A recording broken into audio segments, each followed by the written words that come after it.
Right. So I'm Adelina Comas-Herrera. I'm really happy to welcome you today to this webinar of the Global Observatory of Long-Term Care. And I'm going to give a very brief introduction to the observatory and then to the project that we're talking about today. So I'm going to share slides. And this is just to tell you a bit about the observatory. May already be familiar to some of you, so we're making this shorter each time. But basically, the Global Observatory of Long-Term Care is a platform for cross-national learning on long-term care. And this is to support the improvement of care systems all over the world. And it's part of the International Long-Term Care Policy Network. And it's all about identifying shared challenges and also looking at how different countries and localities are responding to them, and also share evidence and facilitate collaborations. And this is open to everyone from policymakers, industry, and so on. And in terms of how it works, it's all based on people's willingness to share their work. And we're very happy to hear from you if you want to maybe write a blog post, share some publications, or get involved in some of the interest groups, which are really the way in which the observatory functions. We have a really impressive set of webinars for the next few months. And this is, again, thanks to all the interest groups that organize each of these webinars. And even in September, we've got two. One is on future-proofing the workforce and looking at what are the emerging skills that will be needed in long-term care. We've got another one on the 23rd September, looking at the use of AI to detect agitation in people with dementia. We do then have the 1st of October one on continence assessment in residential long-term care, one on the 7th of looking at evidence-based pain management.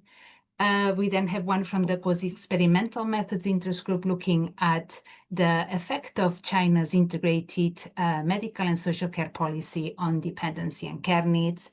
The first one from the interest group on unmet needs, inequality and care poverty on the 22nd October.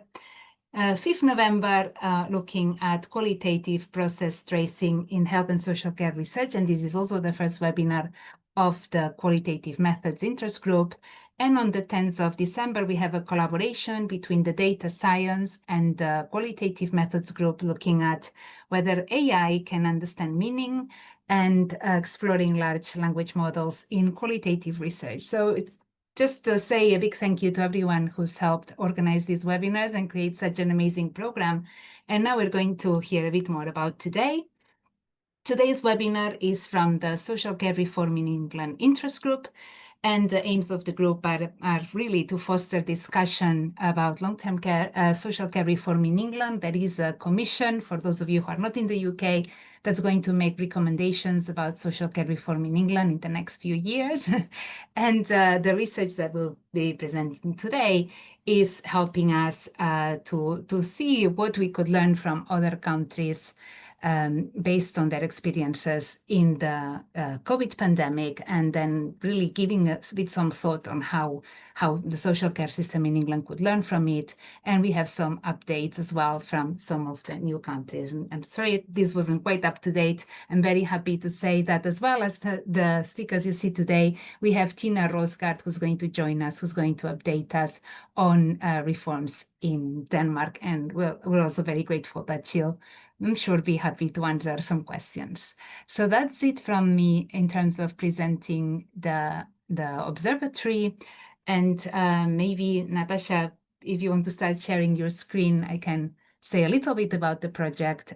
So I was also part of this project in collaboration with Natasha, Carrie, and Camille Oung, who are here today, and also other members of the team who haven't joined us.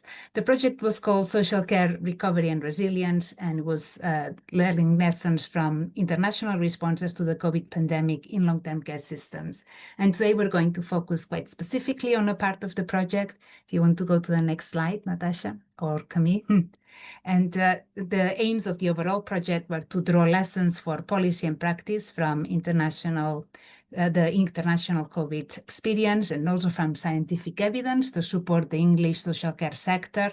And the idea was to inform both the recovery from COVID in the short term but also to look more longer terms and think about how future waves of COVID or similar shocks in the medium term could be prepared for, and how the social care system in England could be more resilient. And this was funded by the NIHR. Of course, the responsibility is of the authors today. Next slide. And here I'm already going to hand over to Natasha and Camille, who is going to speak about the specific part of the project that focused at learning lessons from England and abroad.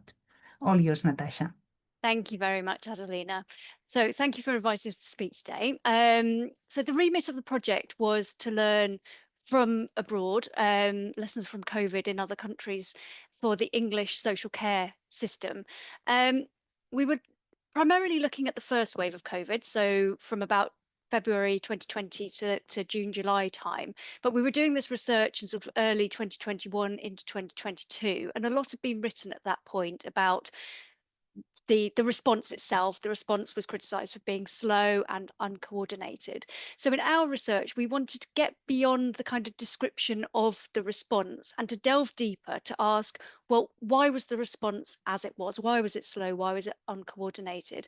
And to move the debate on to identify what the underlying and historic weaknesses were that really shaped the response. So that was our main focus. We then looked a bit at what had improved since, what was learned through the pandemic, and then to think about, well, what are the priorities looking forward? If we are to create a more resilient system in the face of future shocks or every day, what are the sorts of things that the system needs to learn?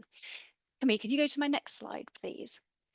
So in order to learn from abroad, we felt we needed to have a really good handle on what happened in England and what those underlying factors were. And so we undertook a process of research. We interviewed a lot of stakeholders. We did document review. We had 2 half-day workshops to try and unpick what these underlying factors were. It was a big piece of work. I will share the link to the full report with you at the end. So I'll just pick out a few of the main findings, and then I'll hand over to Camille, who's going to then reflect on what we then learned from other countries. So in the course of the research, we identified 3 sort of categories of priorities or factors that we think really shaped the system and that need to be addressed if we are to build a more resilient system in the future. We've grouped them into sort of 3 broad buckets. The first is around the structures and the governance of the system. The second we've called people, which is about the sort of staff and diversity, complexity of people drawing on care. And then the third category is around the sort of resourcing and infrastructure. So starting with the sort of systemic issues that we think really shaped the response. What came across incredibly strongly throughout all of the research we did, through all the interviews that we undertook, was there was a consistent message from people that there was a lack of clarity of accountability and responsibility at the point that the crisis hit. Now, for those of you on the call who are not so familiar with the English system, the accountability is sort of split between the national government and local authorities. At the national level, responsibility for social care is spread across a number of different government departments and arm's length bodies. Care is commissioned at a local level, but it's commissioned by local authorities, the NHS, and purchased by private individuals who just buy their care directly. And it's provided by over 18,000 different organisations, a mix mainly in the private and voluntary sector, very few are state-owned. Within that sort of complex context, when COVID hit, it was really unclear where responsibility lay for different parts of the response and who was responsible for supporting the sector. So that, I think, is one of the priorities that England needs to look at going forward. The other factor that came across very strongly in the research we did was around the visibility of social care and its status in kind of political and policy circles. So in the 2 decades before COVID, there were several attempts at reforming social care, but each failed, and over time we'd seen it deprioritized as a political priority.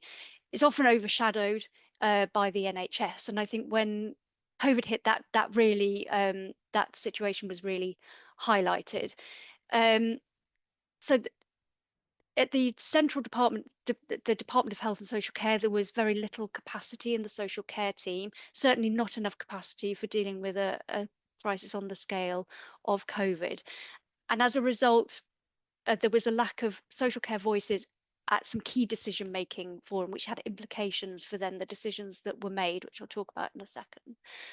And then finally, just on this one very quickly, I think there were missed opportunities for preparedness in the years running up to COVID for social care. There were a couple of big preparedness exercises that excluded social care. There was one exercise that included social care, but the recommendations from it were then not acted on. So it was a system that was very underprepared and with little capacity to cope with the pandemic.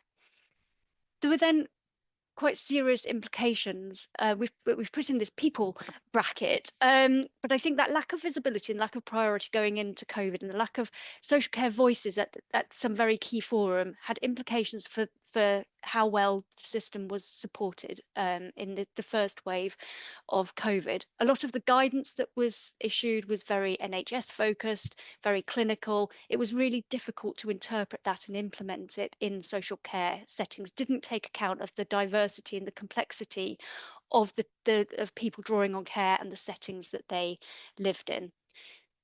The response also didn't take enough account of the structure and characteristics of the workforce. So the workforce in the English social care system is heavily reliant on 0 hours contracts. People on 0 hours contracts have very limited access to sick pay, and that presented huge implications for the implementation of guidance around self-isolation, with workers having to decide whether to follow the guidance and isolate if they've been in contact with someone with symptoms and consequently not get paid, or if they had to go to pay to it made managing the spread of infections very difficult.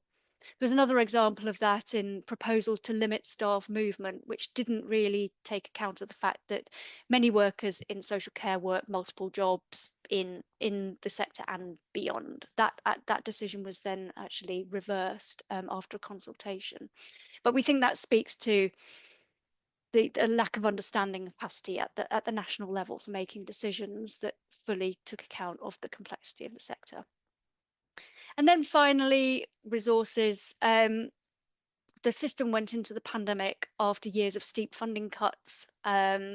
Financial support for the system was characterized by sporadic injections of cash with little certainty and little long-term planning. In early 2020, many providers were financially precarious. Emergency funding then was issued and was a lifeline to providers, but like the sort of sporadic injections of funding in the years before, the infection prevention and control fund sort of mirrored that, with uncertainty as to whether the fund would be renewed. It was also quite inflexible, so funding was given to local areas, but with tight sort of requirements and restrictions. There was little scope for local areas to allocate it how they saw fit.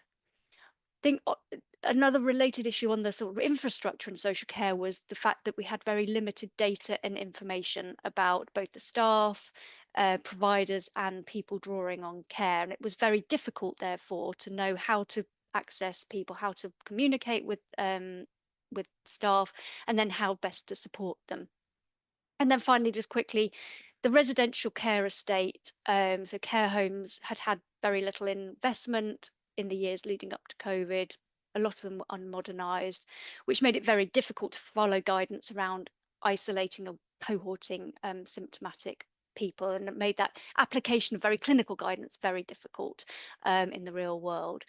And it became a real issue around the early discharge of people into care homes without testing, because the estate into which they were being discharged was not really fit for purpose.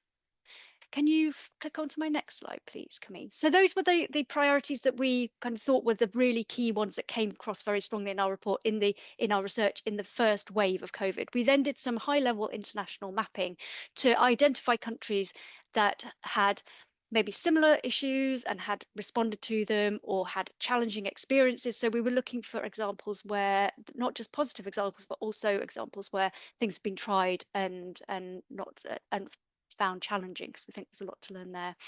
following on from that high level mapping, we identified 4 countries that we thought had the most potential for transferable lessons.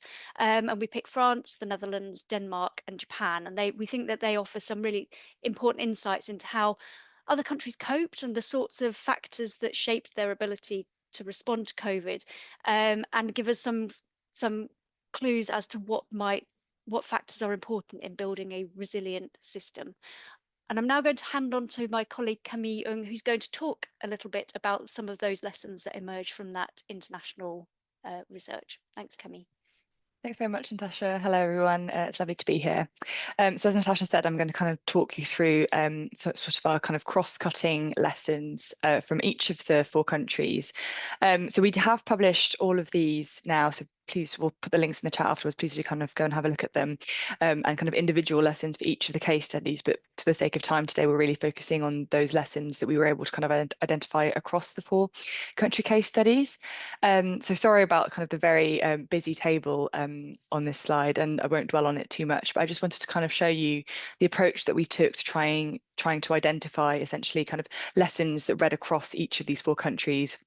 And we really found that there was learning, particularly around so communication and accountability, so falling into that kind of first bucket that Natasha was describing, around preparedness as well, then around the people, mostly around workforce, and then also around infrastructure and resources. So I'm going to kind of speak to these in turn.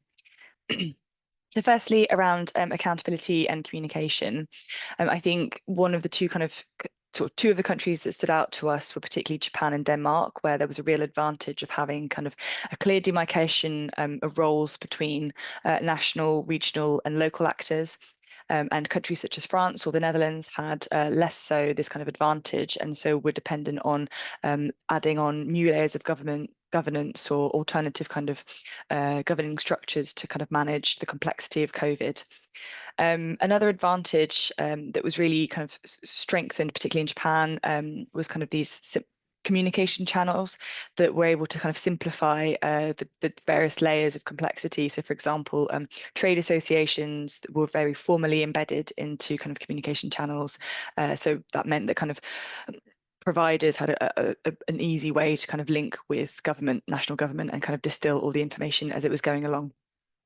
I think a really interesting one as well that we picked out was from the Netherlands, so the existence of client councils, embedded into care homes, which are kind of routes through which the voice of people who draw on care and their carers can be elevated. And I think we kind of saw a mixed perspective on their effectiveness. So on the one hand, it was really positive at a later time around kind of contributing to conversations around care home closures and visiting and kind of the ethics and the rights of people who live in care homes. I think at the beginning, their importance was kind of superseded or overcome by some of the kind of more formal government structures. And so I think there's probably something to learn about how we can formally more embed kind of the voice of people who draw on care and their carers into structures in the future. Our next kind of big topic was around crisis preparedness, and I think England, as Natasha was describing, really kind of was lacking in terms of preparing social care for a crisis of the magnitude and scale of COVID. And some countries had a more formalised and structured approach to crisis management for social care, so particularly Japan, due to its history of MERS and TB. So the number of different measures that were kind of involved or kind of in place to support the care sector to kind of respond to a crisis that were kind of just part of business as usual. So things like mandatory preparedness committees, regular crisis management training, audits of providers, up-to-date and regularly used crisis plans. And so all of these kind of structures or mechanisms meant that kind of Japanese providers were able to kind of deal with COVID in the same way that they dealt with previous crises and kind of had that experience. We also looked at France from this kind of lens of preparedness, and I think it was interesting to see that following the kind of very deadly heat wave of 2003, crisis plans did exist in care homes, but our interviews kind of found that they weren't perhaps as successful as they might have been in Japan, due to being kind of not as regularly updated and quite complex. And I think quite importantly, they while they kind of identified different approaches or solutions in some places, it's kind of parts further along the chain were not really in place to operationalize them. So there's kind of this a nice quote in my mind about kind of if you there's no point kind of identifying the problem if you don't then have the means to operationalize the solution. And I think we kind of really reflected on this in terms of the opportunities to develop preparedness plans that need to be flexible and within a supportive infrastructure, like we saw in Japan, where there was that kind of strong coordination approach at a regional level. So I think there's lots for England to kind of take away in terms of some of the measures and some of the things that need to be in place to support longer term crisis preparedness. A big topic that really stood out for us as well was the workforce, and both in terms of kind of some of the challenges and the pressures that COVID kind of put on the workforce, and the differences, I think, in approach and the differences in the ability of each of the countries to kind of support their workforce during COVID and beyond. And I think in Japan and Denmark in particular, the stability of and previous investment in the workforce prior to COVID was a really big determinant of how well they were able to respond to COVID-19. So, for example, both of those countries had a low use of 0 hours contracts and access to sick pay, which meant that staff were able to comply with isolation guidance, particularly if they were sick, which helped kind of limit infection spread. And kind of other measures were also put in place kind of during the pandemic to ensure that the workforce could be resilient. So, for example, emergency childcare facilities, psychological support as well. So there really was that kind of focus on terms and conditions and kind of supporting workforce wellbeing. Pay really stood out to us as something that was discussed quite a lot across the 4 countries, and being kind of a driver of exits from the sector, and I think really compounded during COVID due to the difficulty of the situation. And so it was interesting to see that some countries during the pandemic sort of chose to introduce kind of financial support or financial bonuses to people who were working in care. So France had quite significant ones of between 1,000 to 1,500 euros. Japan also had hardship bonuses. And then in France, there was also kind of this opportunity to start a conversation about increasing pay. And this was kind of announced quite early on into COVID, so 2020, about an opportunity to kind of more radically address pay. And so since then, there's been quite a significant increase. So 183 euros a month for staff working in care homes, and this kind of new career progression linked to pay increases of about, I think it's 15 to 18% in home care. The trade-off of that, I think, was that these kind of pay increases in France were announced quite early on, but other staff groups, for example, emergency care and hospital staff, were prioritised in terms of the rollout. So actually it took quite a long time for the pay increases to reach different parts of the sector. And I think particularly in home care led to this kind of feeling of being undervalued and wanting to leave the sector because they'd kind of been promised something that then took a long time to arrive and still felt like they'd been less prioritised in other parts of the sector. So I think for those of you who are familiar with the English context where we're now talking about pay increases, I think there is something really important about kind of delivering your promises in terms of how you value your staff and through pay. And then I think training was another big factor in terms of supporting staff during COVID and ensuring that they were able to draw on experience and skills to be able to support kind of the people that they were supporting. So Denmark and Japan again had quite a comparatively high level of training among their workforce, and this really enabled them to rapidly adapt to new infection prevention and control measures. But I think there was a trade-off that we also saw in terms of kind of these high level of requirements around training potentially being a barrier to entry into the staff. So either make for staff to join the sector, either because it's difficult or it might be deterring for some people to have to undertake training, but also it's kind of difficult to kind of rapidly recruit at scale, which is something that we had to do in England. And again, I think COVID has provided an opportunity for some countries such as France to kind of accelerate some of the reforms that had been stagnating for a long time going into the pandemic, which is a positive, I think. And then finally, our last kind of bucket of findings was around resources and infrastructure.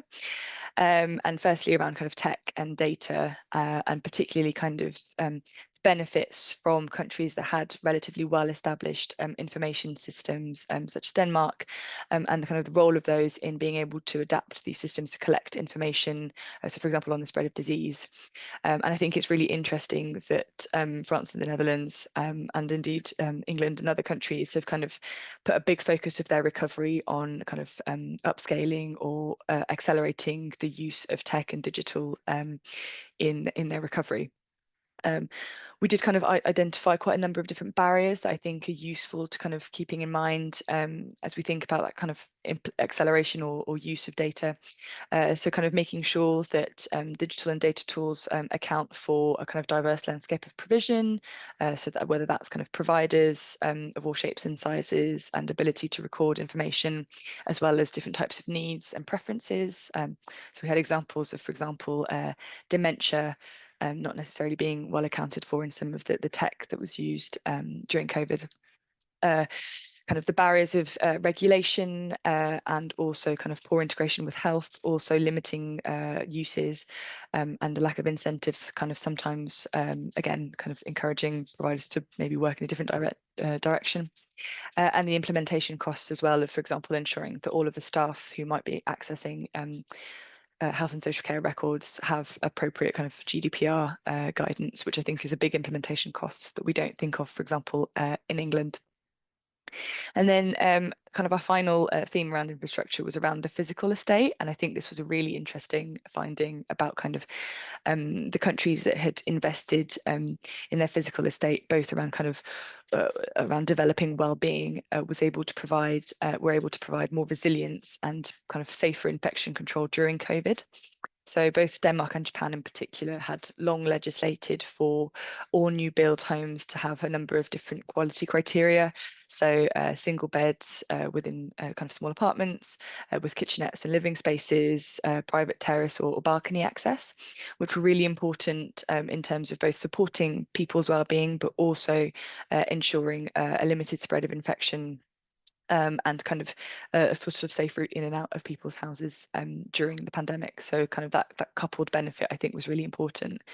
And I think, again, we're seeing that in the recovery from COVID and kind of thinking about longer term resilience, some countries are putting quite a lot of capital investment upfront in terms of upgrading very old estates and kind of recognising the importance of kind of, that kind of joint approach to both well-being and kind of resilience in the longer term.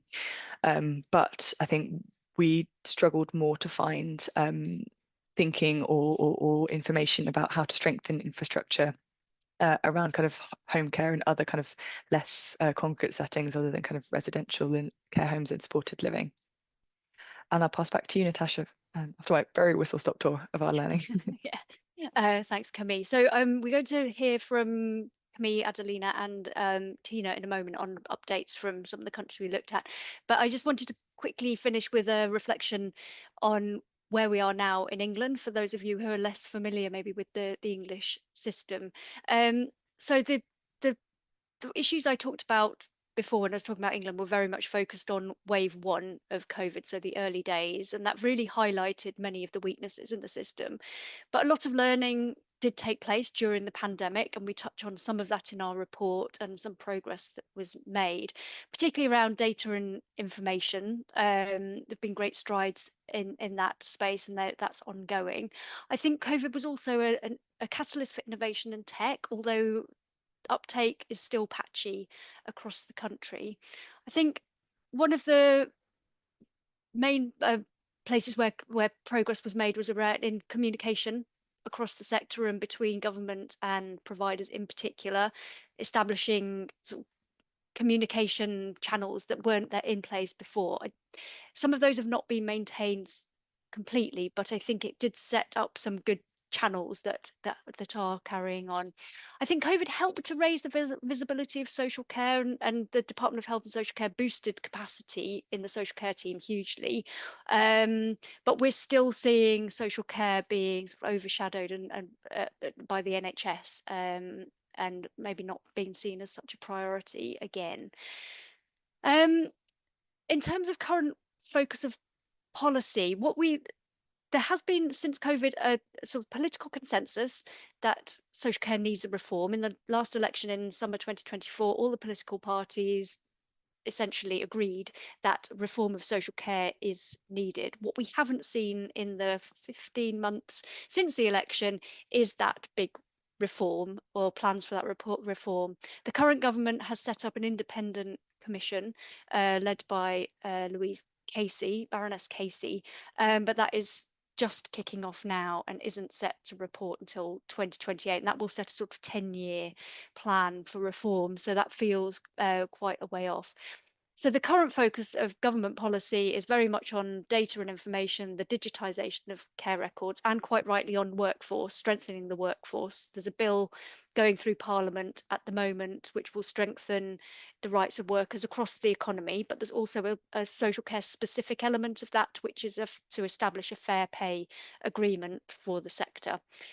The timeline for that latter part is a bit uncertain. The bill is meant to pass through and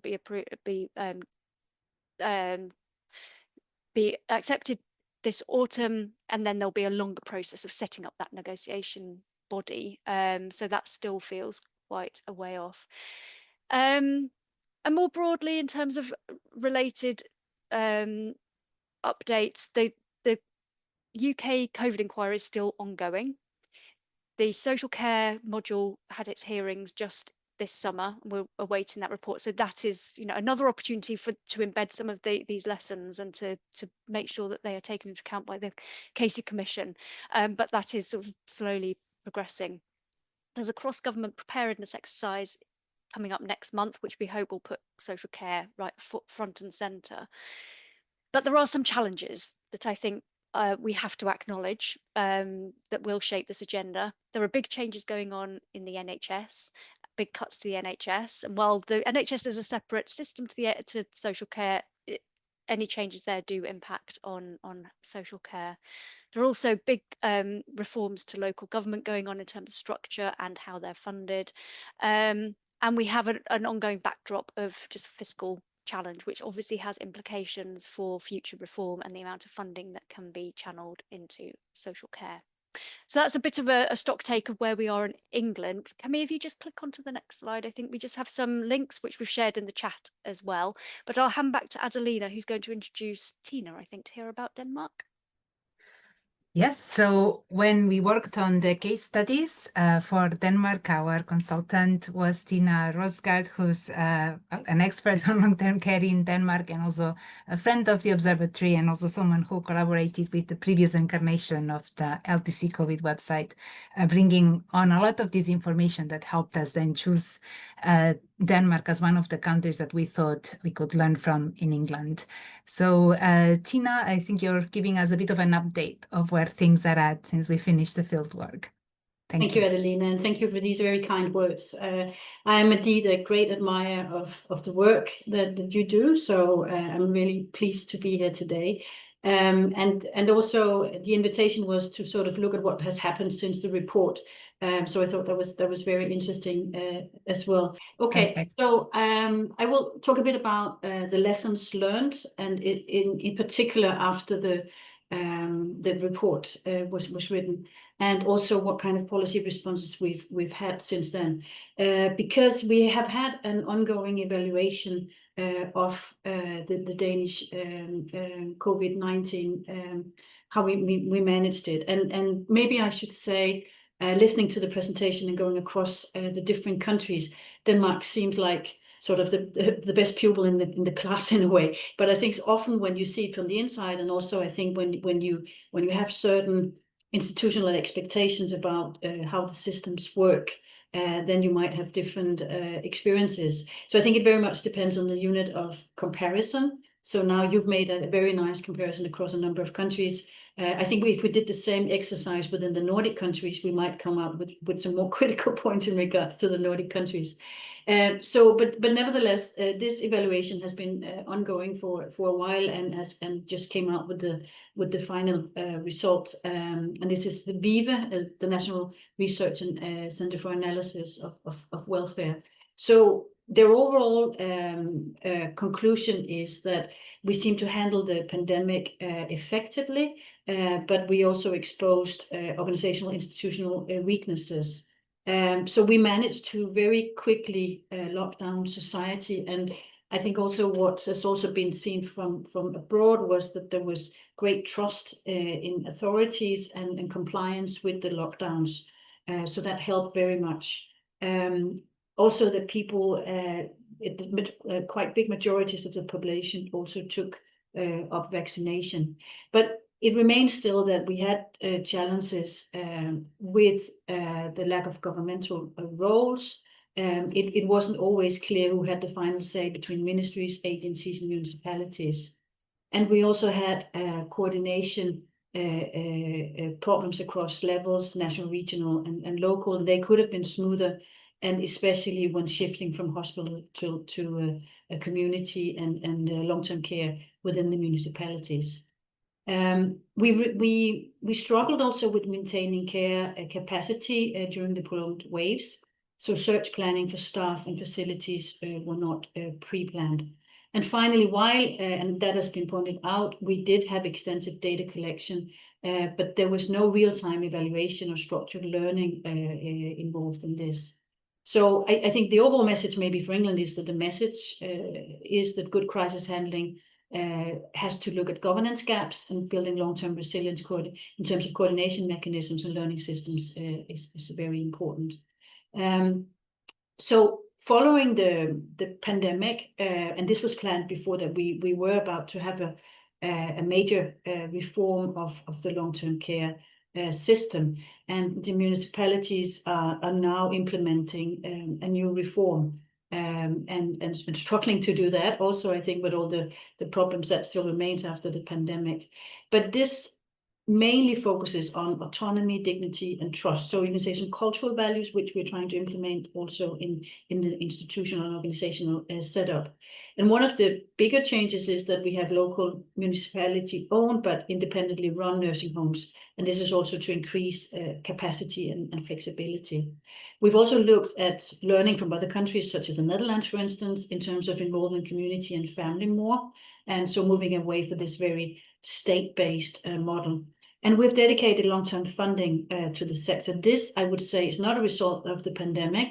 This was something that was seen to be necessary for a number of years, especially as cutting down on funding regularly in the years before.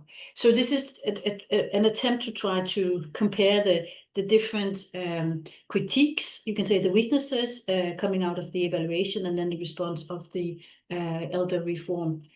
So in terms of the unclear governance and responsibility, we can say that moving now to municipal ownership and also having independent actors, it does improve some local clarity, but there are still some issues in terms of national and local crisis governance. Who is the one responsible for acting according to this? And the reform does not seem to fix this.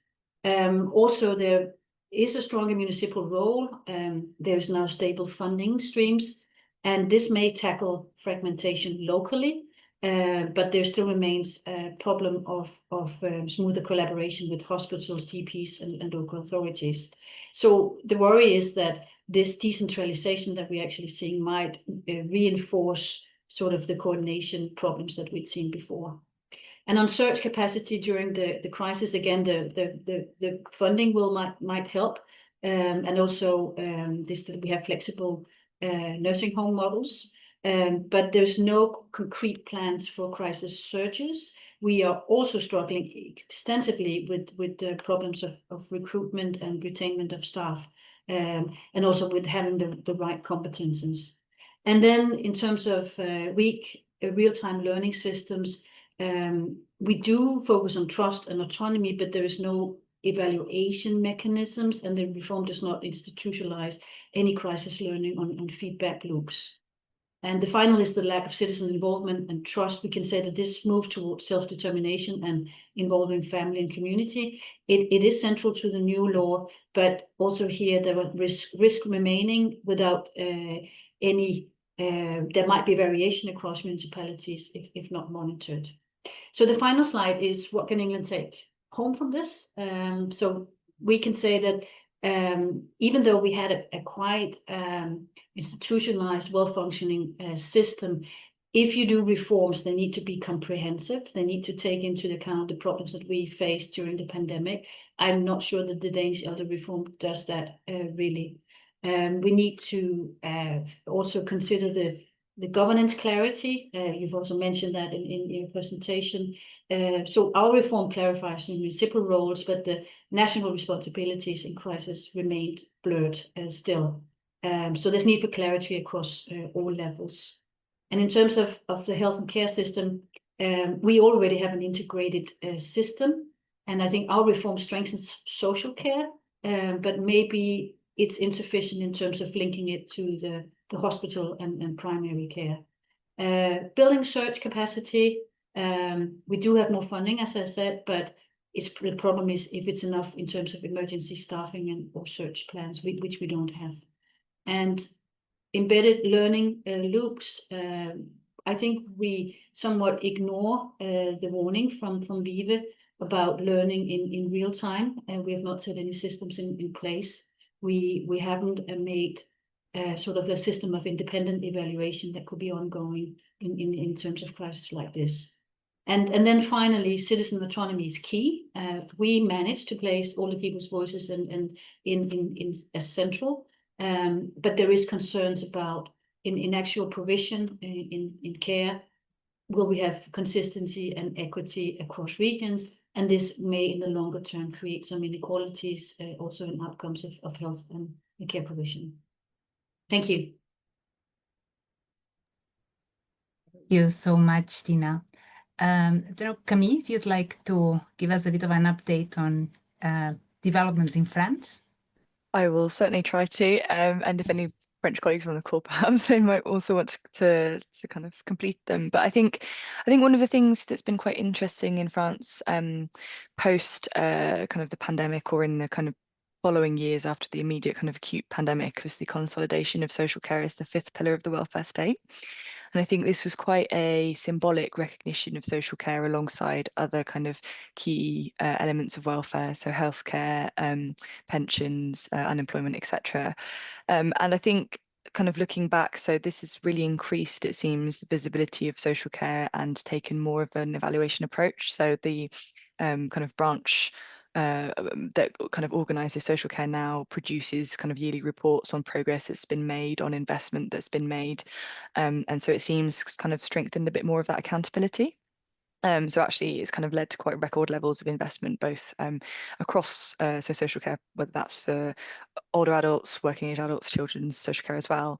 Yeah, and that's kind of some of the key levels of investment have gone into, as I said, kind of the modernisation of care homes, quite a big programme into increasing the visibility and consistency of home care, salary increases, which have kind of been a really big driver of cost, but also improvement, and other kind of investment into innovation, carers, signposting. So there has been quite a lot more activity, I would say.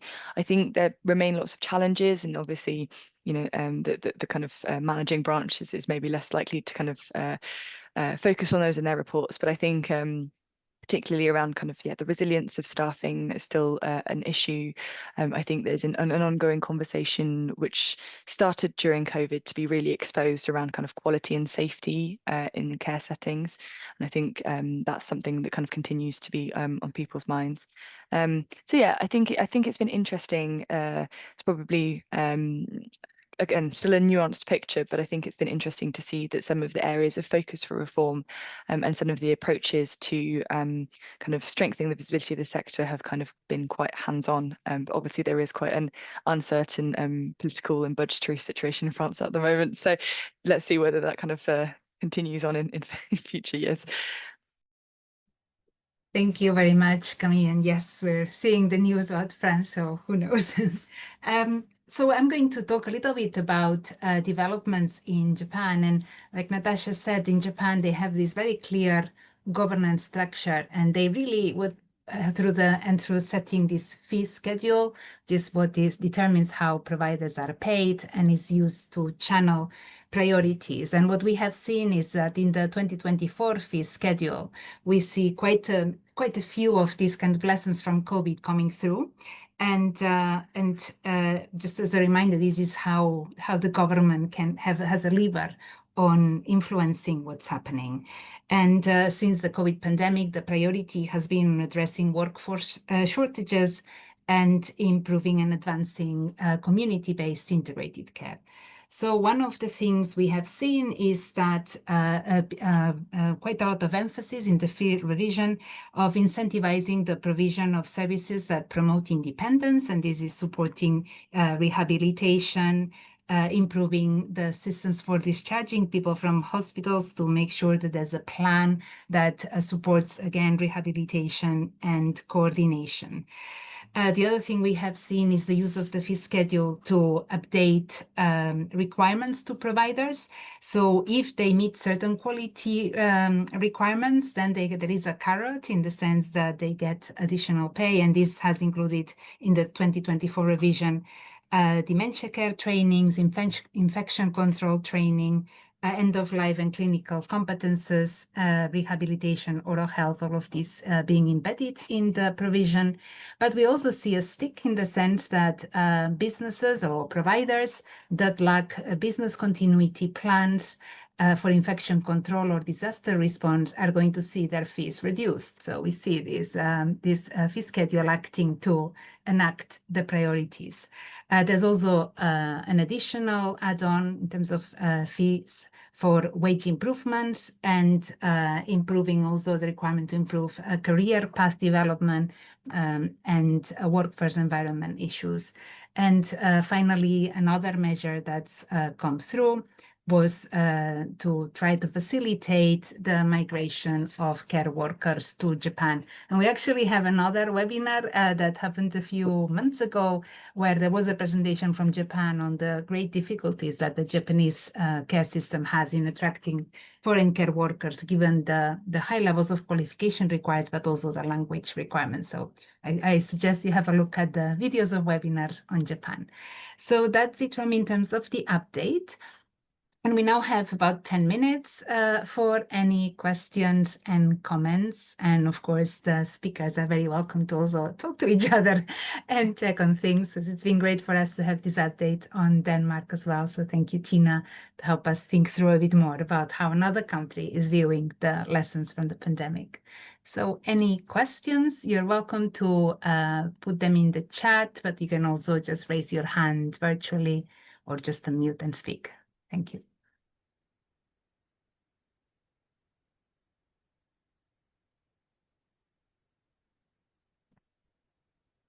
So any questions, anyone?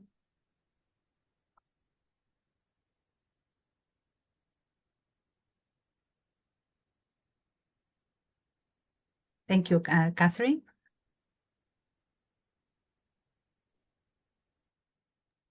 You need to unmute. We don't hear you yet. You need to unmute. Naz, do you need to give her permission? Yes, it should work now. Yes, thank you. Thanks for so much there. It's so rich. So I think it's sort of almost hard to know kind of what to get hold of, but I think it's a fantastic piece of work. I find it really interesting to listen to. I guess be interested in thoughts on, I think it was the point that Tine made explicitly, but others sort of alluded to, is sort of the need to take a comprehensive approach to reform.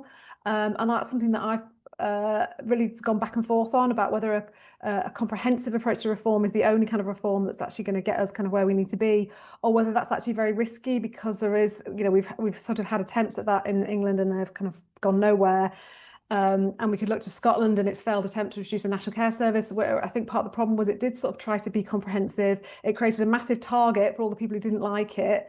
And that, you know, possibly you make more progress with some of these essential system reforms if you pick things off and you do maybe the fair pay for workers, and maybe you do something about commissioning law, and you know, and whether maybe there's a more pragmatic approach to improvement. And because I do go back and forth on it myself, I'd be interested in people's reflections. Maybe Tine, if you want to react to that from a Danish perspective. Sure, thank you. Thank you, Catherine. I think one of the challenges in Denmark is that our reform is actually addressing some challenges which has been identified years earlier than the pandemic. And it's trying to, I think, it's a bit of a soft policy trying to change some cultural values in terms of putting more emphasis on autonomy, independence, and so on, while it doesn't really have the organizational elements in it, and certainly not in relation to the learning that we drew from the pandemic. So I think it's not really effective in addressing the learning from the pandemic and what we in terms of system integration and making use of our data and so on. And I think it's also maybe a piecemeal, so sort of everybody can agree. Nobody can disagree with autonomy and dignity and all that. But when it comes to the matter of actually what does it mean, sort of locally and also in collaboration between different levels, then it's very, very difficult. And I think it requires considering the healthcare system as such, which is also, I mean, for us in itself, it's a huge challenge, aging of societies and so on. So while I advocate to take a comprehensive approach to reforms, I also understand the complexities in doing that. But I think having an overall idea about how the pandemic changed the sort of our view on how effective our system is worthwhile having, because then that can inform any reform conversations and plans that we might make. And I think we very quickly moved on in Denmark because we did so well, at least also when people from abroad looked at us. But I think this new evaluation report actually points out that we could do better. Thank you. Natasha, I see your hand up. Yeah, thanks. Catherine, I share your sort of going back and forth on this, because I think in an ideal world, you would want a comprehensive reform, but there is a kind of realism behind this, especially in the kind of fiscal context we have. I think my perspective is that we need at least a comprehensive vision of where we're going.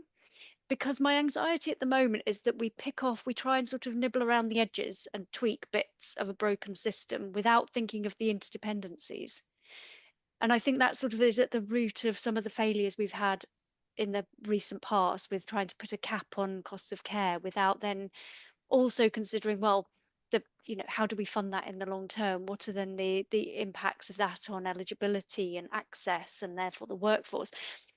I think we just lack that kind of comprehensive vision. And what I'm hoping that the Casey Commission might deliver is that sort of stepped plan, with acknowledging that we can't probably implement everything as we'd like it on day one, but at least having an understanding of the interlocking pieces and to have a plan of how, the staging of that implementation.